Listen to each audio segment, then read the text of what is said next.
Hey guys, this is Mel, and I'm back to talk about Legends of Tomorrow, episode 414, titled Nip/Stuck, which premiered Monday, May 6, 2019 on the CW. I'm recording a few hours after the episode is aired, so huge spoiler alert. If you haven't seen the episode already, please go do so first. Then come back and see what I have to say about the episodes. My other video reminders are up on screen, so take a moment to remind yourselves of those. I keep forgetting the shout out, but shout out to YouTuber Maria Lira. She commented on a lot of my Legends of Tomorrow videos from the first part of the season, so thank you so much for that. I responded back to your comments, yet I always forgot to write them in my notes to at least give a verbal shout out. So anyways, there's that. I'm going to try to do this in 10 minutes, so let's start the clock. Let's begin with what happened in this episode. So timeline-wise, this pretty much continues where the events of 413 left off. I'm assuming it continues straight forward from that because the team is immediately focusing on the fact that Neuron has escaped with Ray's body, as well as taking Constantine as a hostage.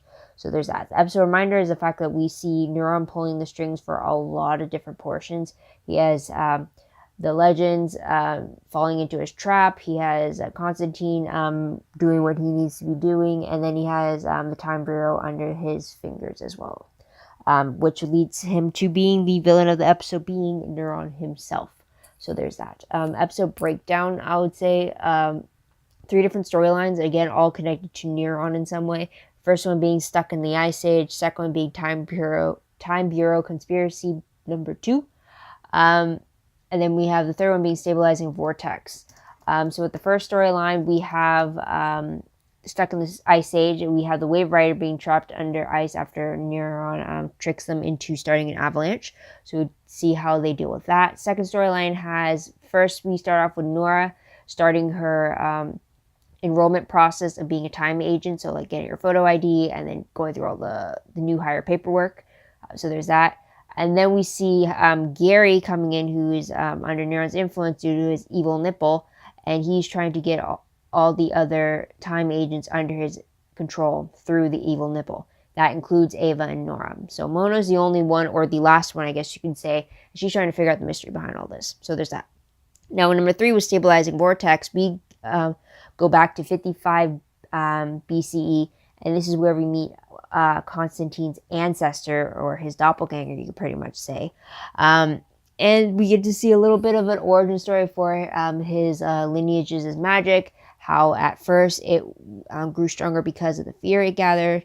But anyway, yeah, and this all started, apparently he was the source of the divide between humans and magical creatures when he tried to send a puka creature into hell. Now, to save the puka from hell and himself, Constantine ends up stabilizing the vortex and sets the puka free, which is what Neuron wanted in the first place. So there is that, because he ends up using the vortex to pull Tabitha out without needing a vessel for her. So I'll get to that in a moment. Last moments of the episode show Constantine arriving in hell, since he sacrificed himself to go in to save Ray. And hell looks more like the bad part of a major city that your parents, while growing up, always told you not to go there late at night. But it just has the background or the air being filled with brimstone and red, more like hell lights type of thing. So there's that. Tidbit wise, though, we do have Nora talking about the fact that she is supposed to be 15 in 2019 and stuck in an asylum. That's why she's having a little trouble with her recruitment paperwork. So there's that. We also see Wolfie, or Mona's counterpart, kind of being seen as a separate entity in this episode, one kind of similar to the dynamic between Caitlin and Killer Frost over on The Flash, because Wolfie can control Mona's hand, or take control of Mona's hand and write messages to her, or to remind her that, like, she's not alone. So we do see that happening for the first time in this episode. We do see Nathan and Zari teaming up to take care of the dragon egg. They're also treating it like it's a new baby between them, and also they sleep together.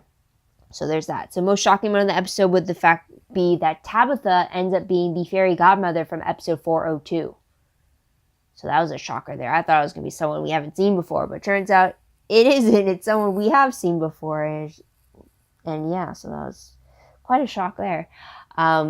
Also, the fact that Tabitha is, in fact, Neuron's lover, because he does kiss her as a greeting, and it's very weird to see Ray kissing the fairy godmother. I don't know. It's just like, no, when he's supposed to be with Nora, it's just like it's a little weird. And even the team reacts to that too. So that was pretty funny though. But let's move on to the top 3 favorite moments. I do like the fact that we got to see the Legends team actually playing Ray's card game about the team and their previous mistakes to kind of learn from it. I think it's set up like Cards Against Humanity or something like that. But it was fun to see them actually playing it and then learning a little bit from it itself. I kind of wish Ray was there to play with them, but it's just like, while it's not the best time for them to sit down and play a game, they're kind of stuck in the avalanche and they can't get out. So it's like, how are you going to pass the time? I love that we got to see them do this. So there's that. Another favorite I did have was the dynamic between Sarah and Mick in the episode. I love the arguments that they got because they both brought valid points against each other. I love the apologies against those valid points that they made later on, and how they acknowledge how each of them is actually important to the other one. So there's that. And I also like the fact that they comment that they are the only ones of the original Legends team left, aside from Ray. It's only the 3 of them left since the pilot episode of the show. So it was really interesting to see them make a callback to that and reminiscing the fact that things have changed since then, or how much has changed. So it was very interesting to get that recognition there. And then another favorite I had was the whole dynamic between Constantine and Neuron, specifically when we got that sword fight between them, and then Constantine had that burst of power against Neuron before the Legends interrupted. So that was a cool little power burst there.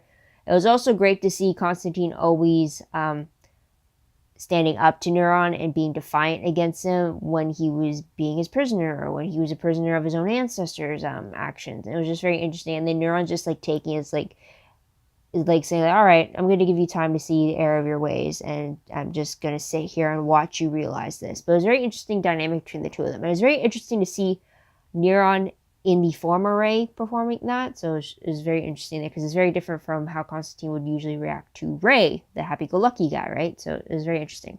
But moving on to top 3 peeve moments. A peeve I had was, first off, the evil nipple turning into an eye was just super creepy. So that's why it's a peeve, because it's just very disturbing to see. So there's that. And then another peeve I did have was Nathan and Zari treating the egg like it's their baby. First off, it was just like, last week's episode that they just had their first unofficial date, and now they're in this episode talking about how like everything, the way they're treating the egg makes it seem like they skipped far too many steps in between the relationship to get to that point. It was just like, that's moving a little too fast for me, even for a time travel show. It's just like not really the time for them to focus on that. Like, again, they're stuck under the ice. What else are they going to do? It just seems it's a little too fast for my liking. And I'm still not used to them being together, right? So it's just, I need time. This is not helping it. So there's that. But what I remember most, I look back on this episode, the fact that we got to see Neuron coming through Ray, and it's just a different way to see the character. I mean, Brandon Routh did an amazing job kind of performing an evil Ray essentially when he's doing Neuron. So it was interesting to see that. It's kind of trippy, but like, since it's been like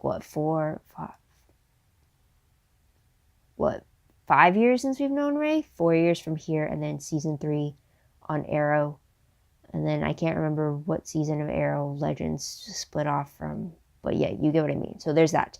But moving on to random questions very quickly. First off, was it possible for Constantine to close the vortex after he jumped inside, kind of like him jumping in and then closing it from within?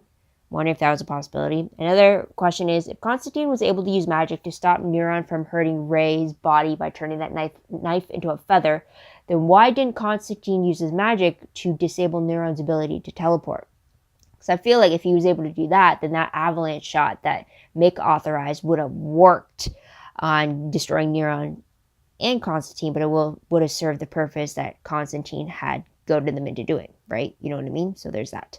And then another question, is Gary still on Neuron's side, even though Wolf Mona seemed to have bit off his evil nipple? I mean, did she manage to actually do it, or did Neuron and Tabitha interrupt her in the process of doing that. It's like, what side is Gary on? Because he also shout help to them, but I don't know if that's because he just did not want to be on the bad side of Mona, Wolf Mona, or whatever. So there's that. And another question: is the fairy godmother Tabitha's true form, or is that a vessel for her? And then because he did make a comment about like, let's find you a new host. But I don't know if that's just because so she can get an upgrade, or if that's truly because she's in one vessel, now she needs a new one. Like, you know what I mean?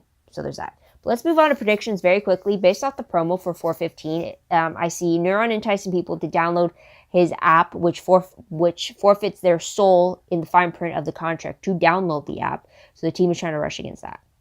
But the synopsis for the episode reads, with things getting out of control, Sarah and Ava concoct a bold plan to take back the Time Bureau. But when things go awry, Zari and Charlie must work together to discover what Neuron is planning.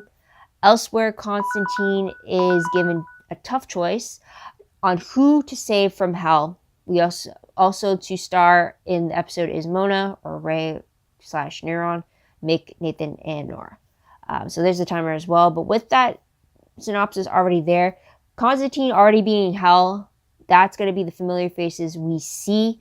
And I know he keeps bringing up Astra, Ray's soul, we're definitely going to see. And then there's got to be